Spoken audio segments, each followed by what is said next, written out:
নমস্কার বন্ধুরা, আজকে আমরা দুর্গাপুজোর সিরিজে ড্রাই চিলি চিকেন বানাবো।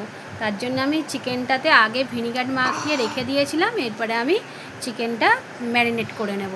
এখানে আমি আদা রসুন পেঁয়াজ বাটা, দাঁড়া পকোড়াটা ভাজা হবে তারপর দেবো। হ্যাঁ, যেটা বলছিলাম, আদা রসুন পেঁয়াজ বাটা, সব রকম সস, ডিম, কর্নফ্লাওয়ার দিয়ে ম্যারিনেট করে কিছুক্ষণ আবারও রেখে দিয়েছিলাম। তারপর একটা একটা করে পকোড়াটা ভেজে নেব। আর ডিমের আমি শুধু সাদা অংশটা দিয়েছিলাম। তারপর ওই আপনার একটু রসুনটা ভালো করে ভেজে, পেঁয়াজ কুচি, ক্যাপসিকাম কুচি, কাঁচা লঙ্কা দিয়ে আর একটু ভালো করে ভেজে, গোলমরিচ গুঁড়ো আর যে সসের মিশ্রণটা বানিয়েছিলাম ওটা দিয়ে আর চিলি মশলা দিয়ে ভালো করে নেড়েচেড়ে একটু জল দিয়ে দিলাম আর একটু সামান্য চিনিও দিয়েছিলাম। তারপর নেড়েচেড়ে এখানে আমি একটু কর্নফ্লাওয়ার গুলে রেখেছিলাম, সেটাও দিয়ে দিলাম। কিন্তু আমি এটা এখানে একটু শুকনো শুকনোও করব। আমার রেডি হয়ে গেছে ড্রাই চিলি চিকেন। এবার মিক্স রাইসের সঙ্গে চিলি চিকেন মেয়েকে খেতে দিই, দেখি কি বলে। খুব সুন্দর হয়েছে।